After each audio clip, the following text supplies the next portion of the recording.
Voy a dar un tema corto entonces porque tenía otro tema pensado, pero debido a la inclemencia del tiempo, pues tengo que hablar de otra cosa. Ya que hablamos del omega 3, ¿recuerdan? ¿A alguien le llegó? Yo tengo un grupo acá de esta iglesia que ya yo le envié lo del omega 3, ¿verdad, pastor? ¿A usted le llegó también? Te llegó, bien. Lo que hablamos anoche, haciendo un pequeño resumen para que lo tengan presente. Bien, esto es un tema que yo di en un campestre acerca de los omegas hace ya 2014. Duré una semana, 3 horas al día explicando lo de los omegas. Pero no se preocupe que este fue un cortito que yo hice, que lo vamos a terminar en un ratito. ¿Cómo se produce un infarto cardíaco? Infarto del corazón.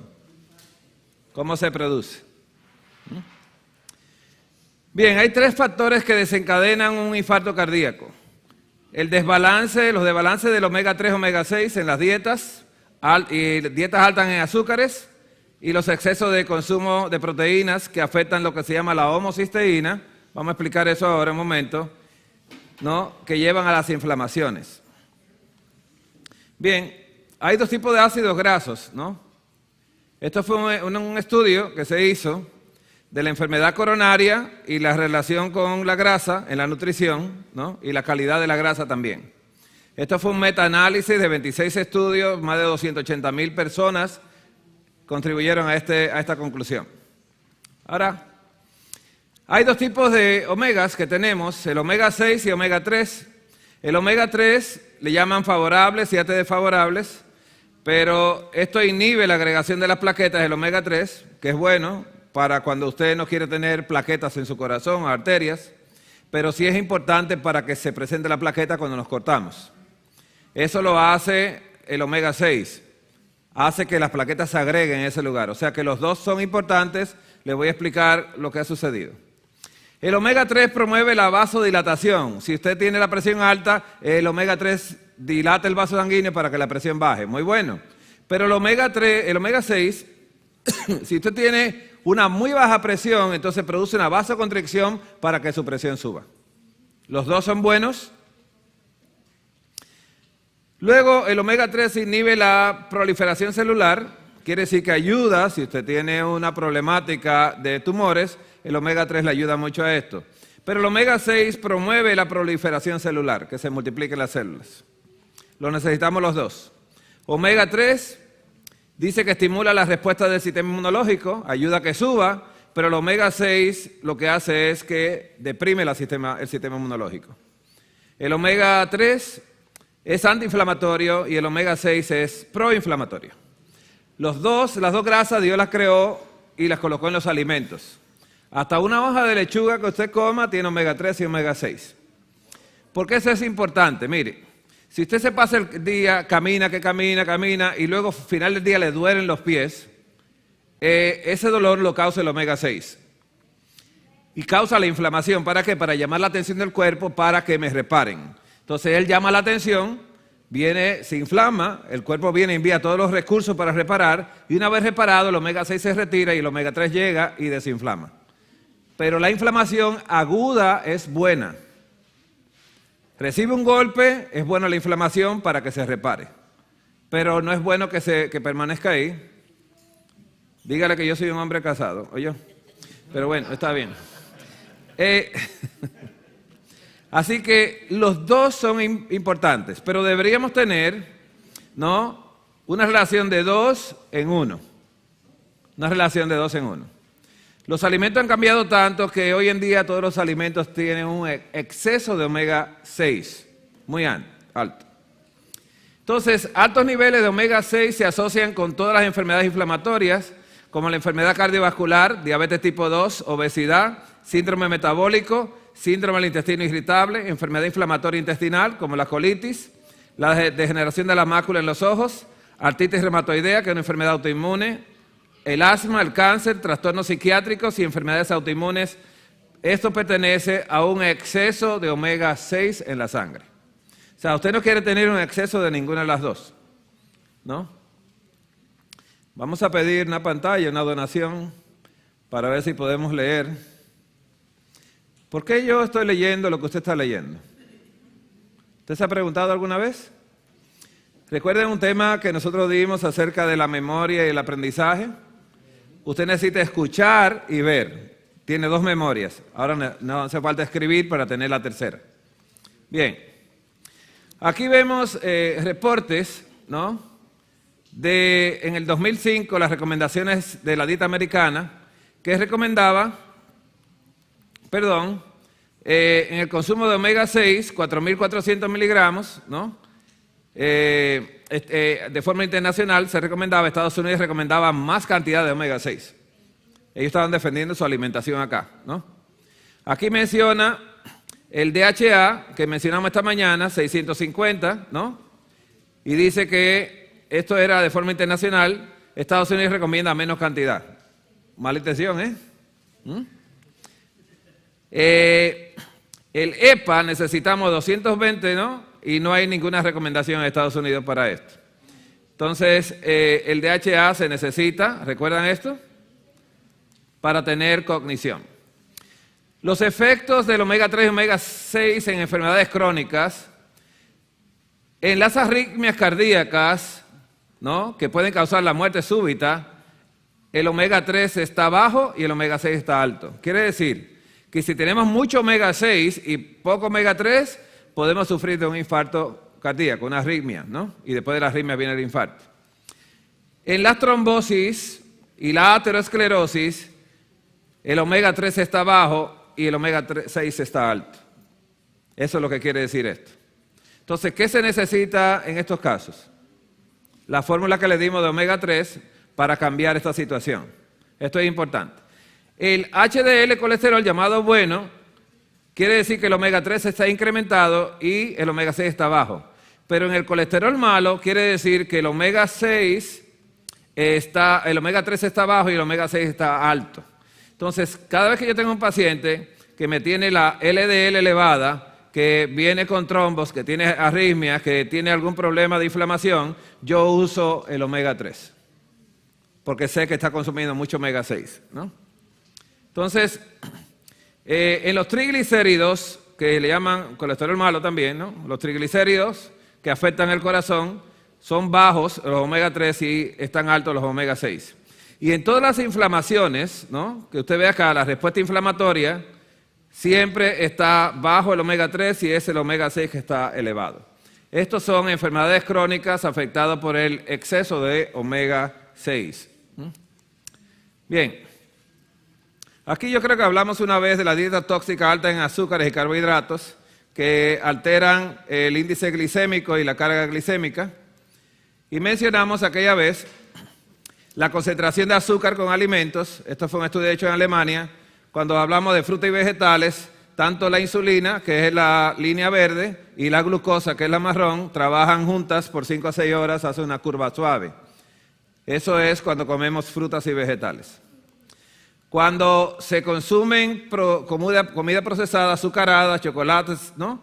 Tiende a subir en menos de una hora, ¿no? El azúcar, la insulina sube, la baja en menos de 2, produciendo hambre otra vez, pero la insulina se queda elevada. El problema es que cuando usted cuando el azúcar sube repentinamente y la insulina se queda elevada, esto trae problemas en nosotros, ¿no? Y esos problemas son que cuando usted incrementa la insulina, su concentración, usted incrementa su colesterol, triglicéridos, adrenalina, se pone más nervioso, el cortisol sube. Cortisol, ¿sabe lo que es esto? Esta es la respuesta al estrés, ¿no? Si usted se asusta, el cortisol sube y usted sale corriendo. Pero si usted no está asustado, el cortisol lo va a inflamar. La creación de nueva grasa y la coagulación se produce cuando la insulina está elevada. Y la melatonina baja cuando está la insulina elevada, después de una alimentación como le mostré, la melatonina. ¿Y qué pasa? Que no duerme bien en las noches. El DHA cambia, la mujer empieza a tener problemas de trastornos hormonales y el hombre también le baja la testosterona cuando la insulina está elevada. Comer mucha azúcar baja la testosterona y trastorna las hormonas en la mujer. La hormona de crecimiento humana, que es la que repara todos los tejidos, tiende a bajar cuando tenemos la insulina elevada. La quema de grasa baja cuando tenemos la insulina elevada. La fibrinolisis, que eso lo que quiere decir es que que cuando nosotros nos cortamos, las plaquetas llegan al lugar y luego la fibrina se envuelve ahí para cerrar la herida, pero esa desaparición de la fibrina no se va, se queda en ese lugar, ¿no? Va a bajar, que se vaya. ¿Por qué? Porque una vez que se repara el tejido, ya la fibrina no tiene que quedarse ahí en ese lugar. Y eso es un problema porque después puede dar un problema cardiovascular. Y el FOXA2 es una proteína que el hígado produce cuando nosotros tenemos buenos niveles de insulina en la sangre. Si la tenemos demasiado alta, pues entonces va a bajar. Esto es en pacientes no diabéticos. Entonces, esto lo voy a mostrar ahora. Esto es la glicemia y los carbohidratos y la regulación de peso, que el doctor Saris hizo un estudio en Massachusetts. Y aquí vemos el incremento en el plasma de la glucosa después de 6 horas de haber comido.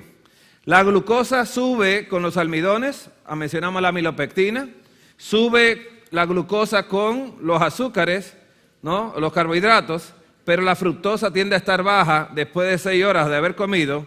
La fructosa no está alta, por eso hay que comer fruta.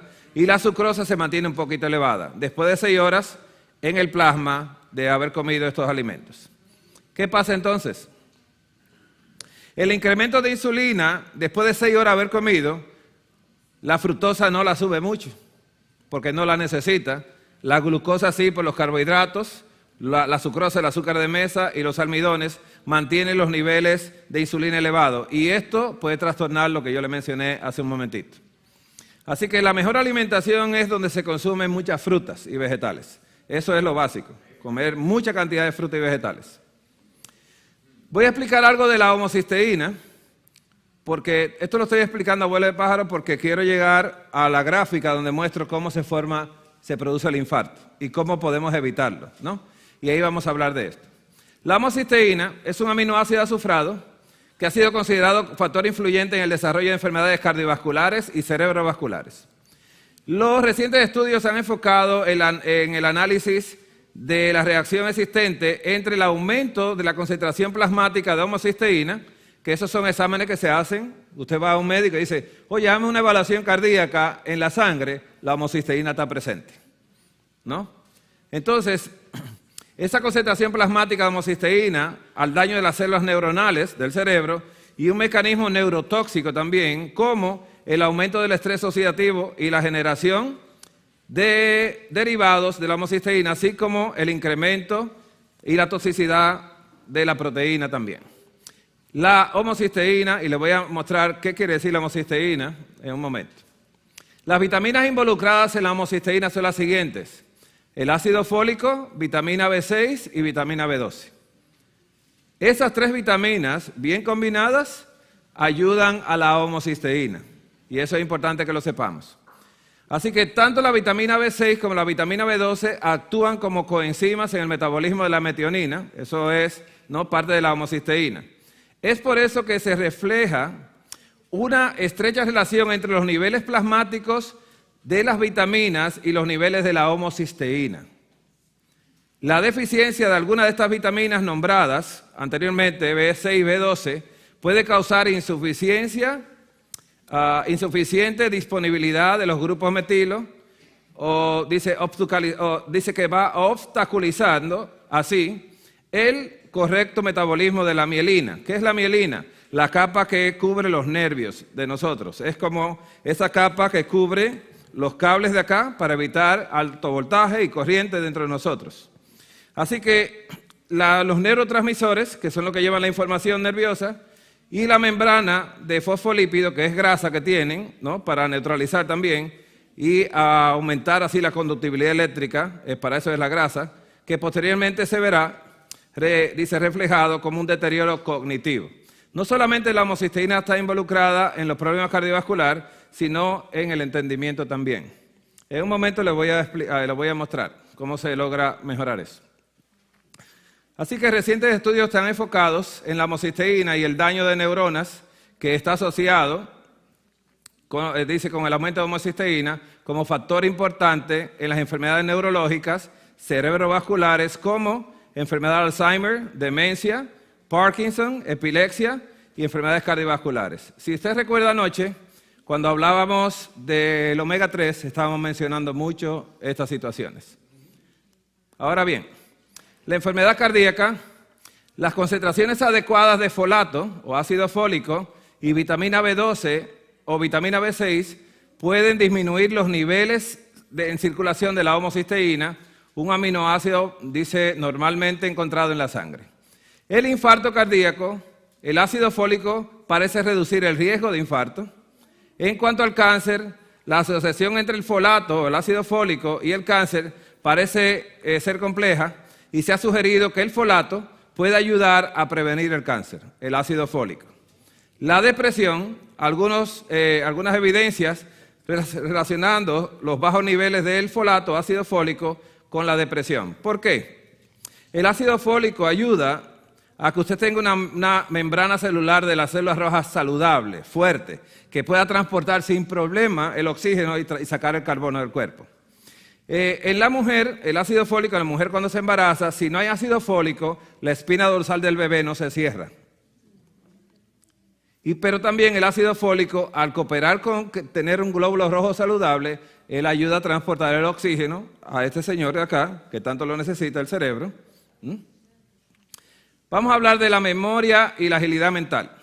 En un estudio realizado durante 3 años, 818 personas mayores de 50 años, sobre memoria a corto plazo, agilidad mental y fluidez verbal, se encontró una mejora en todas aquellas personas que ingirieron 800 microgramos de ácido fólico, que es la dosis diaria, 800 microgramos. En un momento les voy a mostrar para que puedan tomar una foto, Y dice que aquellos que tomaron solamente un placebo, o que era nada, una pastilla a veces vacía.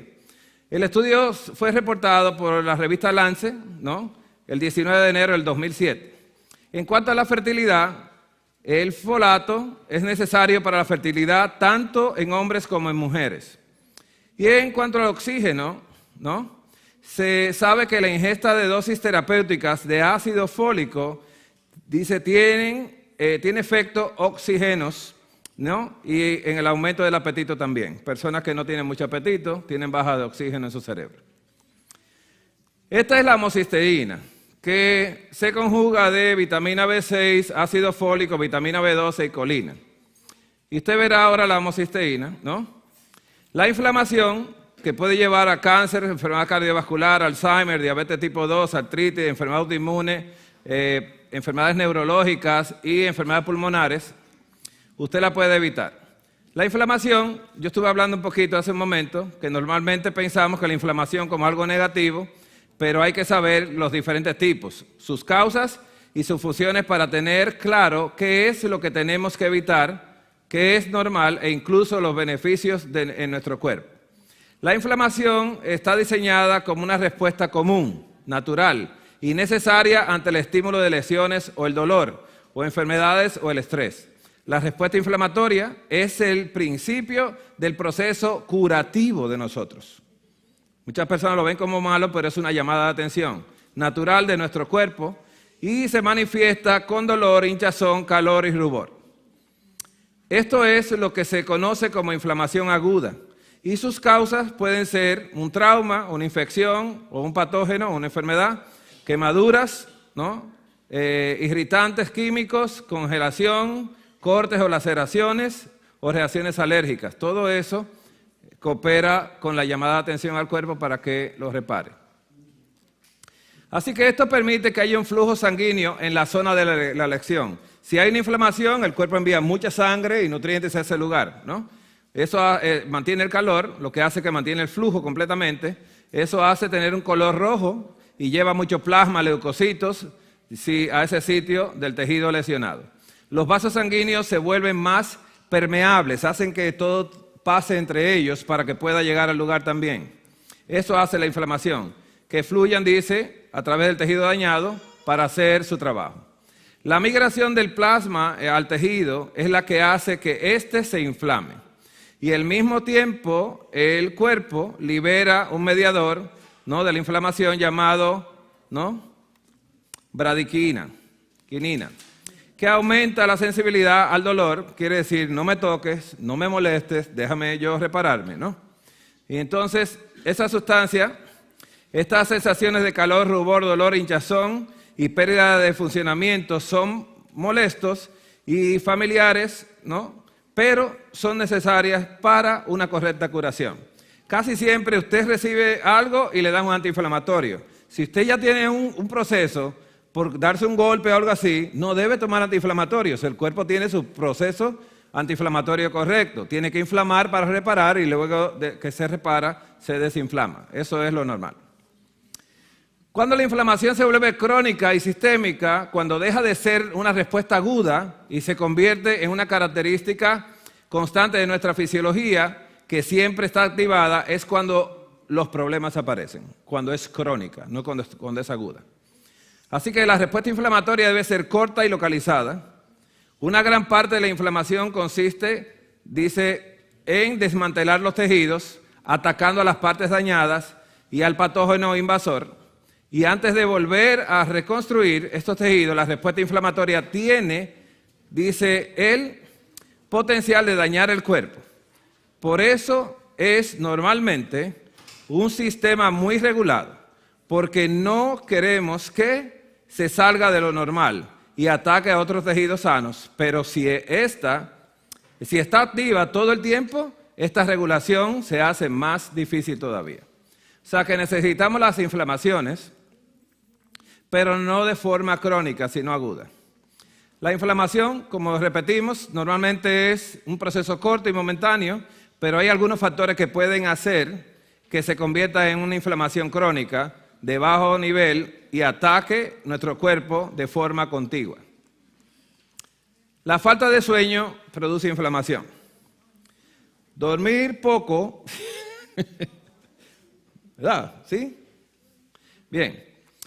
Dormir poco está relacionado con una elevación de los marcadores de inflamación. Dormir poco es el problema crónico de los países desarrollados. No solemos ir a la cama, nos solemos ir a la cama muy tarde, nos tenemos que levantar, ¿no?, muy temprano y usamos muchos aparatos electrónicos durante la noche que empeoran la calidad del poco sueño que conseguimos. Eso es una de las problemáticas hoy en día. Yo envié a los contactos, yo creo que aquí llegó también, lo que el hermano White dice que cada lámpara debe ser apagada a las 9 de la noche, porque las horas de reparar el cuerpo están en ese momento. Las hormonas de crecimiento empiezan a subir para reparar el cuerpo. Pero si usted se acuesta a las 10 de la noche, ya no va a reparar el cuerpo, porque ya las hormonas de crecimiento ya no les toca a usted. Eso es en las 3 primeras horas de sueño profundo. Yo creo que lo recibieron aquí, lo recibió, ¿verdad, hermano? Yo le envié a todos los contactos. Usted nunca ve nada, pastor, esté tranquilo, La falta de movimiento. Actualmente es muy común la vida sedentaria y la falta de actividad está relacionada con la inflamación sistémica de bajo nivel. Ya no tenemos dice que caminar para ir a los sitios, tenemos ascensores, estamos sentados durante horas y no tenemos tiempo para hacer ejercicio. Y tenemos a Amazon también, que usted nada más no va a la tienda, sino que pide que se lo lleven a la puerta de la casa. Estamos más vagos. Dice, poco descanso, otras personas no se mueven demasiado, muy poco descanso y dice para la recuperación, y sobreentrenar es una forma de inflamación crónica también. Personas que quieren hacer todo el ejercicio del mundo hoy, ¿no?, porque mañana no tengo tiempo, y lo que causa es una inflamación. El estrés crónico, la vida moderna es estresante, facturas, trabajo, transporte, política, Biden, ejercicios, dice que odias, todo suma y no parece irse. Si se convierten en más de lo que pueden manejar, tu cuerpo tendrá, dice, una respuesta fisiológica inflamatoria al estrés emocional. La falta de desconectarse, ¿no? Cuando está siempre en el computador, siempre, ¿no?, comprobando el email, el Facebook, el smartphone, todo esto, usted tiene todo el tiempo del día para tener inflamación de cuello, ¿no? La poca salud intestinal. En los intestinos se encuentra la mayoría de los sistemas inmunitarios humanos y cuando no está en buenas condiciones tampoco está tu regulación inflamatoria. Entonces, Hay un balance aquí entre el estrés agudo y el estrés crónico. Respondemos mucho mejor a factores de estrés agudo que a un repetido y continuado, ¿no? Aunque este último sea de menor intensidad. Los síntomas de los problemas inflamatorios agravados por un estrés repetido, pero no si es agudo. Estamos preparados para un estrés agudo e intenso que requiere una respuesta inflamatoria aguda. Pero todo este otro estrés de bajo nivel, dice aquí, evolutivamente discordante, superficial y leve, nos descoloca y nos conduce a una vida de inflamación crónica también. Entonces, ¿cómo se produce un infarto en el corazón? Y ponga mucha atención acá para que vea el resumen de lo que acabamos de leer, toda esa palabrería. ¿Cómo se produce el infarto? Una persona dice, wow, y el hermano se cuidaba mucho, solamente comía vegetales, le puede dar un infarto. Mire, la arteria está saludable, fluyendo completamente la sangre, ¿no? Y sufre una lesión, ya sea por el estrés o todo lo que mencionamos anteriormente. Se lesiona la arteria. Después de lesionarse la arteria, entonces viene una inflamación, ¿no? Que estrecha el paso de la sangre en las arterias. ¿Qué sucede entonces? Que esas arterias saludables que luego se lesionaron, que se inflamaron, entonces ahora se oxida el colesterol dentro de ellas y entonces viene, ¿no? Y se produce un coágulo después que se oxida el colesterol y después del coágulo viene entonces la arritmia cardíaca fatal y viene el infarto cardíaco. Ese es el proceso que voy a repetir ahora, un poquito más lentamente, ¿no? ¿Cómo vamos a evitar cada uno de esos pasos que están ahí? ¿Vamos para atrás? ¿O lo dejamos ahí? Bien. Las arterias están saludables. Se lesiona. Hay inflamación. Se oxida el colesterol. Se produce el coágulo, arritmia cardíaca fatal e infarto cardíaco. Ahora bien, si usted tiene una lesión en la arteria, el omega 3 ayuda a reparar esa lesión. ¿Vamos bien? Ya dijimos ayer qué íbamos a hacer. Tanto la chía como la linaza, ¿no? De la manera como le explicamos. Entonces ya usted empieza a usar el omega 3 y usted viste una lesión en sus arterias. Entonces, si hay inflamación, olvidemos que ya entró el omega 3 acá, entonces la homocisteína le va a ayudar a evitar que se oxide el colesterol. ¿Vamos bien? Tenemos dos elementos que nos pueden ayudar a nosotros a que nuestro corazón no nos dé sorpresas. Entonces, si el colesterol se oxidó, el omega 3 ayuda a que se vuelva a colocar normalmente otra vez.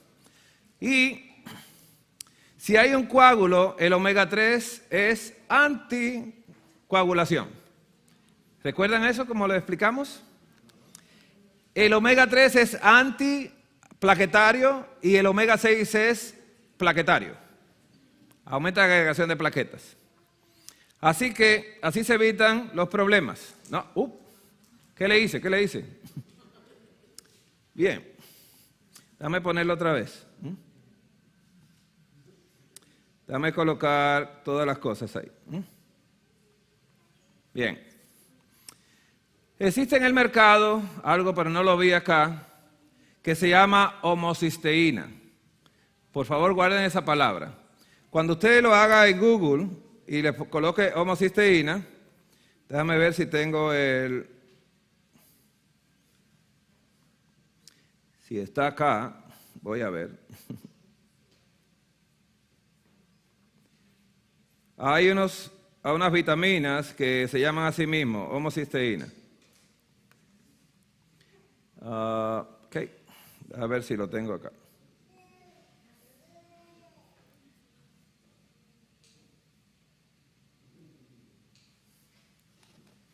Esta es la presentación completa, pero no la vamos a dar. Le voy a mostrar ahora.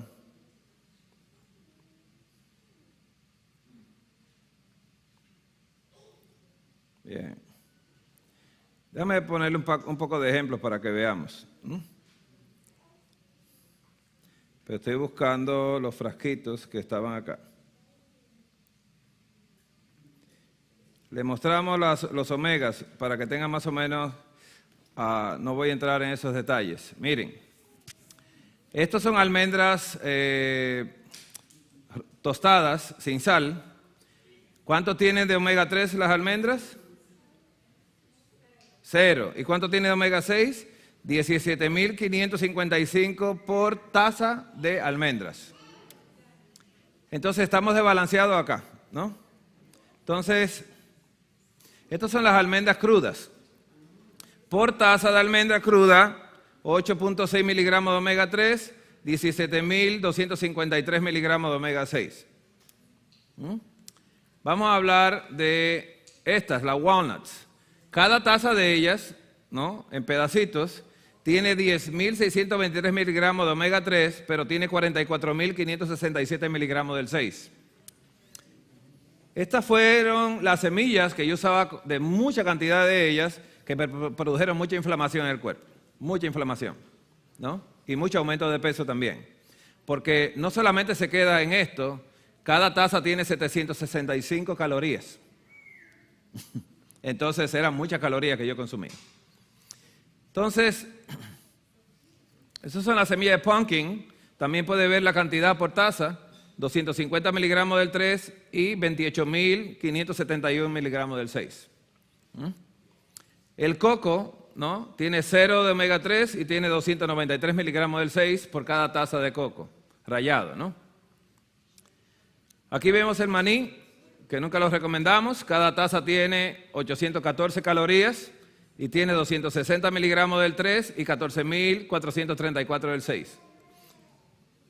Eso en cuanto a las semillas. Pero, miren los aceites. Miren el aceite de aguacate, ¿no? El aceite vegetal canola. Cada cucharada, 1.031 miligramos del 3 y tenía 2.532 miligramos del 6. Y el aguacate, 134 miligramos del omega 3 y 1.754 del 6 por cucharada de aceite.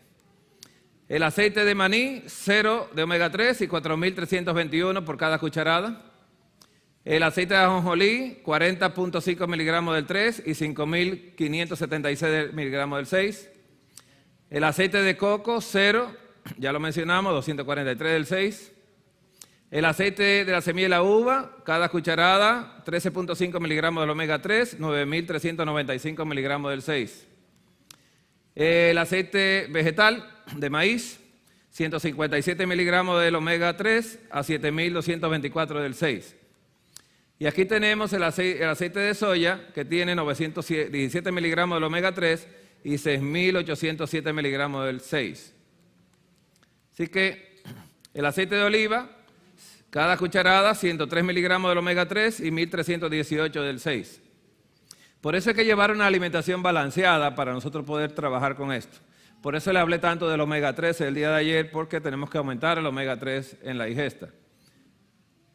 La alimentación actual, recomendada ya tanto por el Espíritu Profecía, lo hablé aquella vez, como el Hospital de Cleveland, Ohio, el Hospital Montefiore, Nueva York, y el Bellevue, es una alimentación a base de plantas sin una gota de aceite, de ningún tipo. Entonces, esto es cuando estaba hablando de los aceites. Creo que, ya estoy hablando de todo un poquito, ¿eh? Vamos al chocolatito, ¿no? 0.1 miligramos omega 3, 817 del 6. Esta es la miel, 0,0. Es neutra, no se preocupe. El agave, 0,0. El maple, ¿no? El azúcar de maple, tiene solo 3 miligramos de omega 6 y 0 de omega 3. No es nada descabellado, ¿no? Cuando usted sabe hacer un balance en la cocina. Entonces, esta es la caña, ¿no? Cada cucharada de esta caña contiene 0.8 miligramos de omega 3 y 9.2 del omega 6. ¿Qué le pasa de la leche infantil? Cada medida, 21,3 miligramos de omega 3 y 200 del omega 6. Déjame ver si lo decía ahí. ¿Lo decía? Dice que no dice que tiene DHA, ¿no? Así que estoy yo hablando mal de la leche infantil, ¿no? Eso estaba hablando mal de ella. Es terrible, dice que es bueno para la cognición porque tiene DHA, ¿no? Eso lo pensaron ahora, no lo pensaron antes. Esa es la mayonesa. Cada cucharada de mayonesa, 290 miligramos de omega 3, 2.320 miligramos del omega 6. La de tofu, ¿no? La mayonesa de tofu, 306 miligramos de omega 3, 2.181 miligramos del omega 6. El tempe también por igual, tiene mucho más omega 6 que omega 3. Este es el miso, que tiene también una cantidad de omega 3 más baja que el de omega 6. Es el tofu, tiene en cada media taza de tofu, contiene 228 miligramos del omega 3 y 2019 del omega 6. ¿No? Ya conocen esas tripas que se hacen de soya, ¿no? La gente que le gusta el mondongo. El queso, puede ver cada taza de ese queso, 482 miligramos de omega 3 y 762 miligramos del 6. Y el espíritu de profecía hablando del queso, la leche de soya, cada taza, 34.2 miligramos del omega 3, 2.831 miligramos del omega 6 por taza. La de vaca, ¿no? Es un poquito más razonable. Por eso, este tema, ¿sabe cómo se llamaba? El tema se llamaba ¿por qué se enferman los que obedecen? Consumiendo cosas buenas cuando Satanás tiene el otro un poquito más equilibrado, ¿no? Este es el grano de soya, que cada taza de ese grano tiene 2.482 miligramos de omega 3 y 18.515 del 6. Entonces, estamos hablando de hay un desbalance y esto desbalancea tanto que inflama nuestro cuerpo. Se promueve mucho esto. Bien, no encontré en esto, no encontré la homocisteína que viene en frascos, ¿no? Hubiese preferido encontrarla.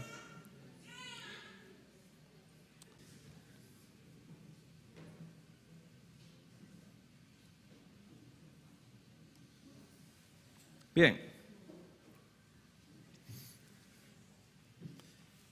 Vamos a estudiar este punto acá. Gracias, pastor, por la inspiración. No lo dejo tranquilo, pastor, mire. Bien. Este tema no lo he dado acá todavía. ¿Conocen el tamao? El tamao. El TMAO. Bien. Aquí preguntamos que si será que las enfermedades cardíacas y cerebrovasculares tienen que ver con lo que comemos. Una pregunta. Este tema no tiene espíritu de profecía, pues este tema lo preparé yo para el mundo no creyente que piensa que comiendo lo que comían iban a tener salud. Pero bien, la enfermedad cardíaca es la principal causa de muerte, tanto para hombres como para mujeres en los Estados Unidos. Cada año, aproximadamente 610,000 personas mueren de enfermedades cardíacas en este país, lo que representa una de cada 4 muertes. De cada 4 muertos hay uno que muere del corazón, ¿no? Entonces, aquí habla algo interesante en este estudio, ¿no? Acerca del papel de la microbiota intestinal, que cómo contribuye al desarrollo de enfermedad cardiovascular. Esta mañana mencioné algo de los microbios intestinales, esa es otra cosa. ¿Qué pasa con las enfermedades cardiovasculares, ¿no? A nivel de la microbiota intestinal? También menciona el metabolismo de los nutrientes metaorganizados como una base de la enfermedad cardiovascular. Muchos nutrientes que las personas consideran nutrientes como base de enfermedad cardíaca. Y otro estudio es, ¿no?, cómo la supresión de la producción microbiana dependiente de la microbiota intestinal y del N-óxido de trimetilamina por desplazamiento de la degradación de la microbiota y de la L-carnitina. La L-carnitina es un aminoácido, ¿no? Pero esta palabra se traduce como TMAO. La voy a poner ahora, ¿no? Entonces, Dice mayor incremento de la microbiota, ¿no? Mayor aumento en el metabolismo proaterogéneo, ¿no? Dependiente de la microbiota, TMAO, un año después de la cirugía bariátrica. ¿Escuchó la palabra? Después de un año de cirugía bariátrica, aumenta ese joven que está acá, el TMAO. Si usted le pone atención y usted tiene un examen físico anual que se hace, pídale al médico que le haga el valor del TMAO en su sangre. Esto es importante, esta sustancia. Pues bien, este médico de la clínica de Cleveland, Ohio, él presentó este estudio, ¿no? Los estudios de la clínica de Cleveland revelan el papel de la carne roja en bacterias intestinales, dice, desarrollo de enfermedades cardíacas. A mí me gustó verlo a él cuando lo fue a presentar, fue un mes de enero, febrero, al final, por ahí, y él era carnívoro. Y en la presentación él estaba moviendo la cabeza porque en la clínica de Cleveland está el doctor S. Steen, que hace muchos estudios de recuperación cardiovascular a través de la alimentación a base de plantas. Y decía, no, eso no es así, yo como mucha carne y siempre estoy bien, ¿no? Y él estaba tan entusiasmado que hizo un estudio para comprobar que no. Y al final dice, yo sé que la tengo que dejar. Y a mí me dio mucha risa verlo, ¿no? Porque realmente que un médico declare que sí, ¿no? Ese estudio de Cleveland que revela ese papel de esas bacterias intestinales en las enfermedades del corazón, ¿no? Y dice aquí que los estudios comparan los impactos de la carne roja en la dieta con otras fuentes de proteínas. Dice que estos estudios simultáneos de la investigación de la clínica de Cleveland descubrieron nuevos mecanismos que demuestran cómo y por qué al comer carne roja de manera regular puede aumentar el riesgo de enfermedad cardíaca y el papel que desempeñan las bacterias en este proceso.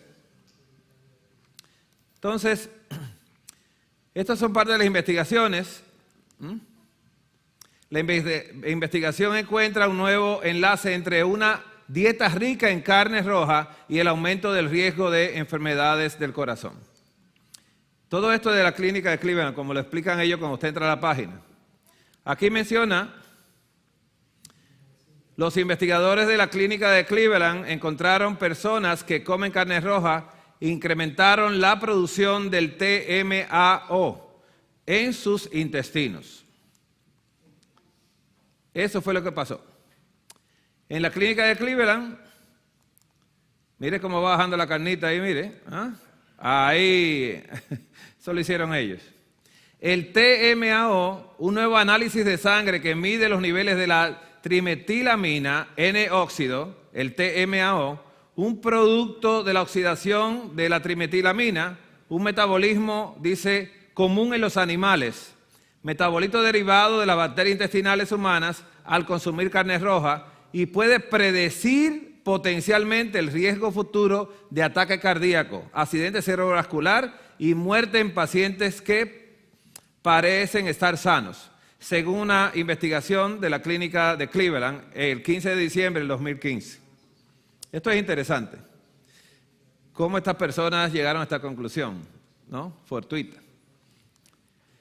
Entonces, el TMAO, que se produce en las bacterias intestinales, ¿no?, en abundante al consumo de carne roja y varios productos animales.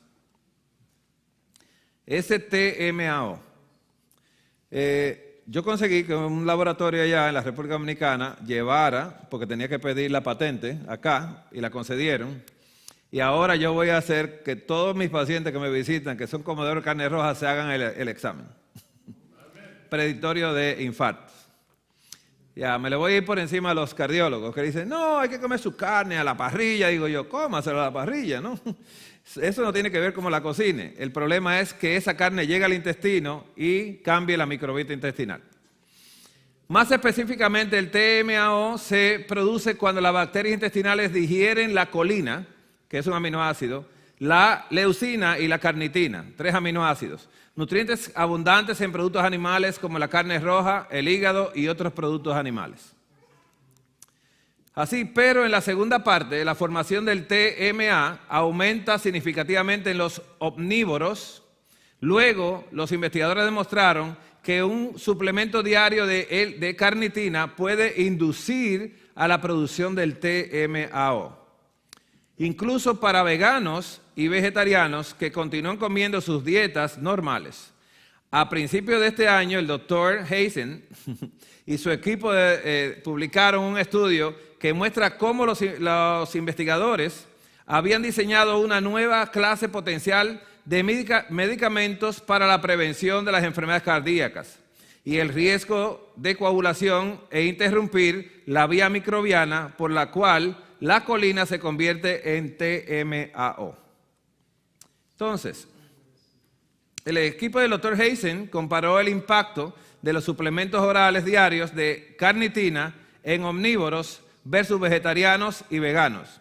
Al inicio, los veganos y vegetarianos mostraron una capacidad limitada para producir el TMAO a partir de la carnitina, mientras que los omnívoros produjeron rápidamente el TMAO. Después de un mes de la suplementación, ambos grupos mostraron una mayor capacidad para producir el TMAO. No importa que usted sea vegetariano o vegano.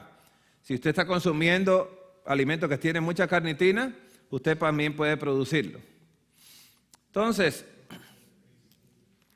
en estos estudios, los participantes del estudio recibieron dietas con proteínas específicas que variaban entre carne roja, carne blanca y la proteína base de plantas, ¿Ha escuchado mucha proteína por ahí? Pastor, ponga caso a esto, esa soya de Egipto, mire. Los participantes del estudio recibieron dietas con proteínas específicas que variaban entre la carne roja, la carne blanca y las proteínas base de plantas. Entonces, estos participantes del estudio recibieron dietas con proteínas específicas que variaban entre ellas, Estamos hablando de cada una. Y esto fue lo que pasó. Los niveles del TMAO en la sangre aumentaron 3 veces más en las personas que comieron una dieta rica en carne roja. Entonces, ¿qué pasó con los riñones? El riñón de las personas que comían carne roja eliminó el TMAO del torrente sanguíneo de manera menos eficiente, porque nosotros los tóxicos los eliminamos por los riñones, pero el que comía la carne roja fue menos eficiente en la eliminación. Así que altos niveles del TMAO en la sangre predice, tanto los ataques cardíacos, los derrames cerebrales y la muerte. Eso fue lo que, la conclusión que el estudio, que el doctor llegó. Yo todavía, perdón que me río a veces, porque estoy viendo la cara cuando él estaba presentando el estudio, frente a los otros que él atacaba, y dijo, ay, yo tengo que dejarla. Me pareció raro porque los médicos nunca en una presentación hacen esas expresiones personales, y a mí me dio mucha risa y se quedaban como mirándolo. ¿Sabes cómo son los americanos?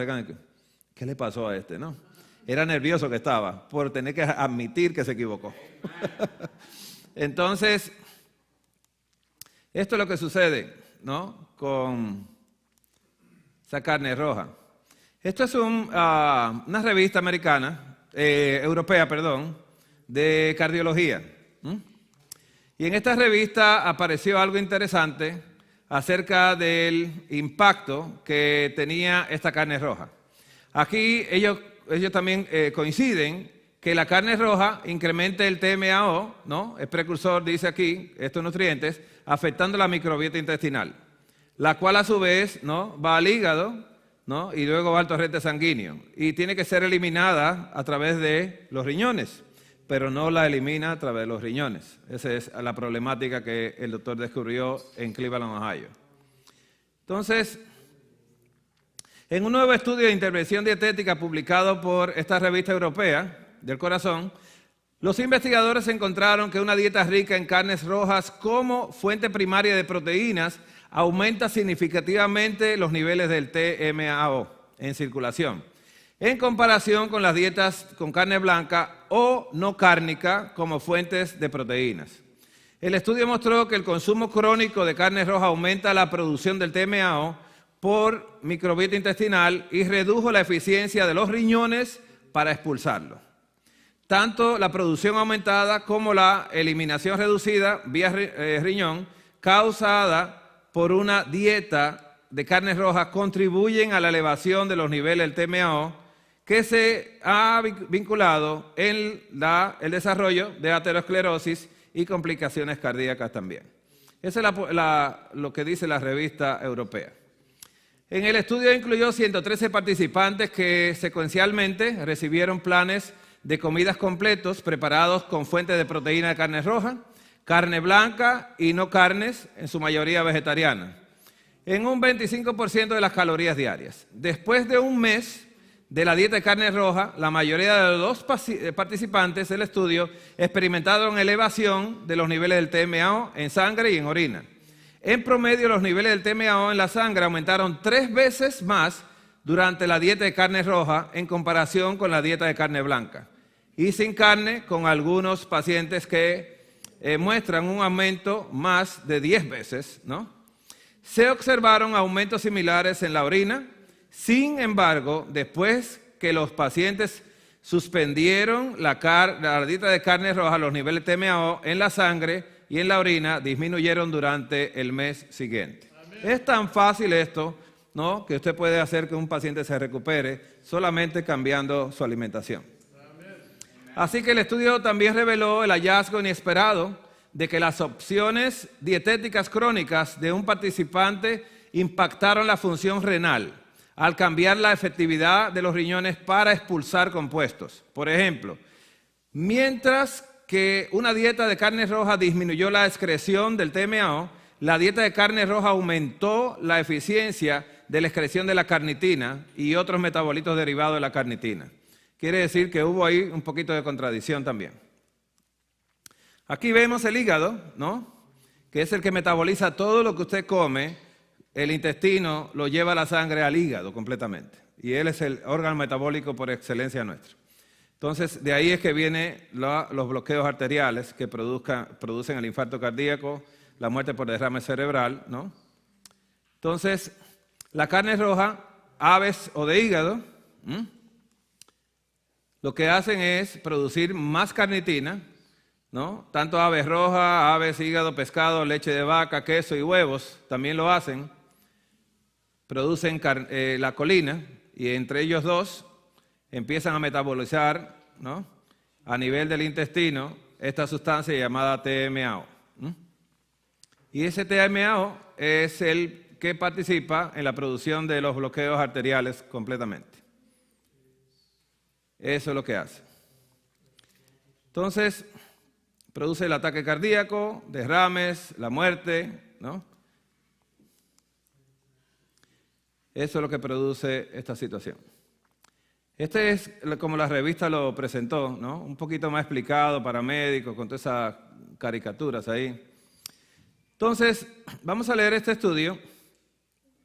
Impacto de la carne roja crónica en la dieta, la carne blanca o las proteínas no cárnicas en el metabolismo de la trimetilamina N-óxido y la excreción renal en hombres y mujeres sanos.